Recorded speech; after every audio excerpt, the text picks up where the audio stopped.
નમસ્તે મિત્રો, આજના વિડીયોમાં આપણે જોઈશું અગાઉ પૂછેલા 20 અગત્યના સવાલ જવાબ. આ સિરીઝનો આ બીજો પાર્ટ છે. તો ચાલો શરૂ કરીએ. સવાલ નંબર 1. વૈદિક સમયના સાહિત્યમાં સૌથી વધારે કઈ નદીનો ઉલ્લેખ છે? ક્લાસ 2 2017માં પૂછાયેલો સવાલ છે, જેના 4 ઓપ્શન છે.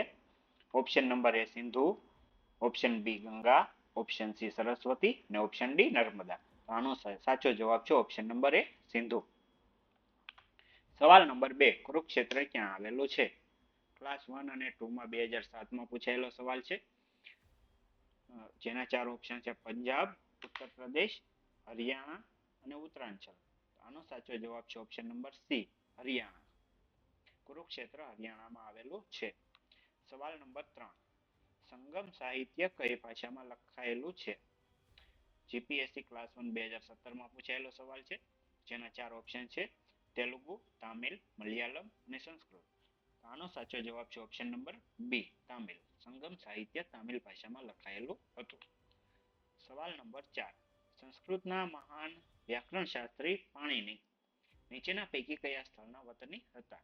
ક્લાસ 1 2016માં પૂછાયેલો સવાલ છે, જેના 4 ઓપ્શન છે. પાટલીપુત્ર, ઉજ્જૈન, શલાતુર અને તક્ષશિલા. તો આનો સાચો જવાબ છે શલાતુર.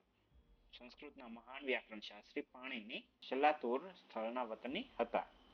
સવાલ નંબર 5. નીચેના પૈકી કયા દેવતા ઋગ્વેદના મુખ્ય દેવતા હતા? ક્લાસ 2 2020માં પૂછાયેલો સવાલ છે, જેના 4 ઓપ્શન છે. ઇન્દ્ર, વરુણ, અગ્નિ અને વાયુ. તો આ સવાલનો સાચો જવાબ છે ઓપ્શન નંબર એ, ઇન્દ્ર. ઋગ્વેદના મુખ્ય દેવતા ઇન્દ્ર હતા. સવાલ નંબર 6. મહાભારતમાં કુલ કેટલા પર્વ છે? ક્લાસ 2 2017માં પૂછાયેલો સવાલ છે, જેના 4 ઓપ્શન છે. Option A 10, option B 7, option C 18 અને ઓપ્શન ડી 5.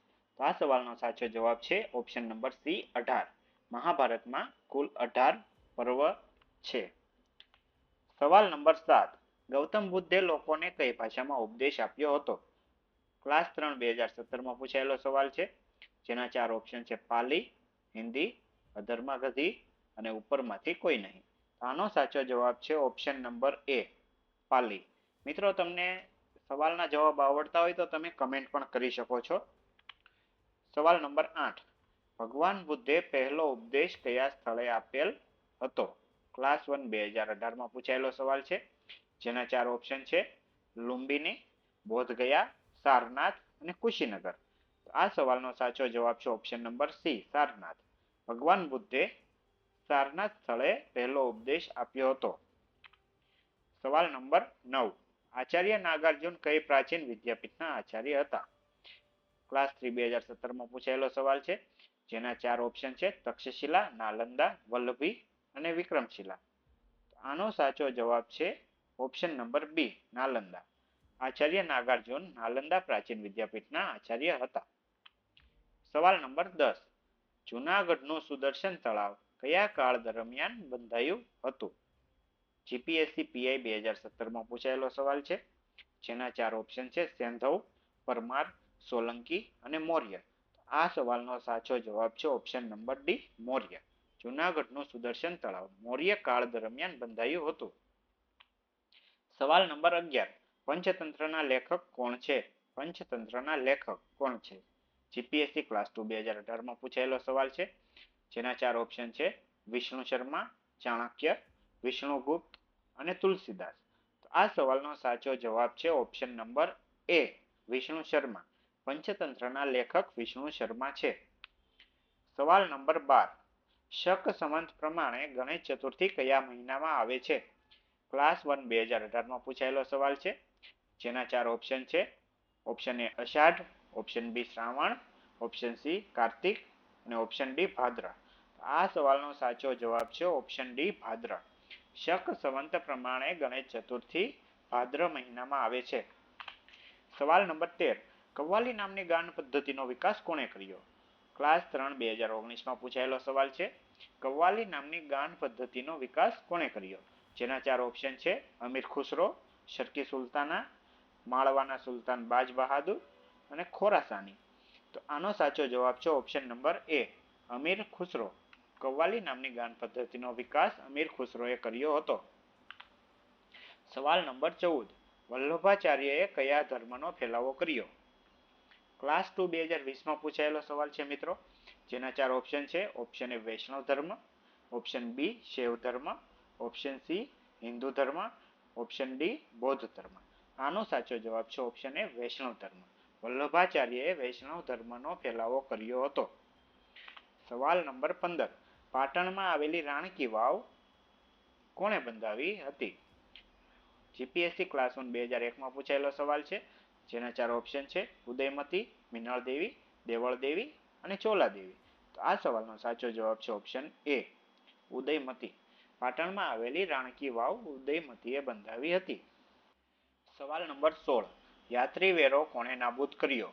ક્લાસ 1 2016માં પૂછાયેલો સવાલ છે, જેના 4 ઓપ્શન છે. કર્ણદેવ, ભીમદેવ, મૂળરાજ કે સિદ્ધરાજ. આનો સાચો જવાબ છે ઓપ્શન ડી સિદ્ધરાજ. યાત્રી વેરો સિદ્ધરાજે નાબૂદ કર્યો. સવાલ નંબર 17. અલાઉદ્દીન ખિલજીએ ગુજરાત પર આક્રમણ કર્યું ત્યારે ગુજરાતની રાજધાની કઈ હતી? ક્લાસ 2 2017માં પૂછાયેલો સવાલ છે, જેના 4 ઓપ્શન છે. Option A Patan, option B Ahmedabad, option C Somnath કે ઓપ્શન ડી સુરત. જેનો સાચો જવાબ છે ઓપ્શન એ પાટણ. અલાઉદ્દીન ખિલજીએ ગુજરાત પર આક્રમણ કર્યું ત્યારે ગુજરાતની રાજધાની પાટણ હતી. સવાલ નંબર 18. મૈત્રક વંશના શાસનમાં ગુજરાતનું પાટનગર કયું હતું? ક્લાસ 2 2017માં પૂછાયેલો સવાલ છે, જેના 4 ઓપ્શન છે. કર્ણાવતી, પાટણ, સિદ્ધપુર કે વલ્લભી. જેનો સાચો જવાબ છે ઓપ્શન ડી વલ્લભી. મૈત્રક વંશના શાસનમાં ગુજરાતનું પાટનગર વલ્લભી હતું. સવાલ નંબર 19. ડભોઈ કિલ્લો કોના શાસન દરમિયાન બંધાવવામાં આવ્યો હતો?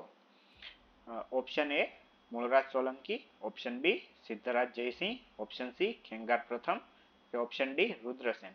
તો આનો સાચો જવાબ છે ઓપ્શન બી સિદ્ધરાજ જયસિંહ. ડભોઈ કિલ્લો સિદ્ધરાજ જયસિંહના શાસન દરમિયાન બાંધવામાં આવ્યો હતો. સવાલ નંબર 20. મિનળ દેવી દ્વારા બંધાવેલ મલાવ તળાવ ક્યાં આવેલું છે? જીપીએસસી ક્લાસ 1 2018માં પૂછાયેલો સવાલ છે, જેના 4 ઓપ્શન છે. Option A Dhandhuka, option B Viramgam, option C Dholka કે ઓપ્શન ડી સિદ્ધપુર. જેનો સાચો જવાબ છે ઓપ્શન સી ધોળકા. મિત્રો, આવા જ વિડીયો જોવા માટે લાઇક કરો, શેર કરો અને ચેનલને સબસ્ક્રાઇબ કરીને બેલ આઇકોન પ્રેસ કરો, જેનાથી અમારા નવા વિડીયોની નોટિફિકેશન તમને મળતી રહે. તો મળીએ આગલા વિડીયોમાં. ત્યાં સુધી જય હિન્દ.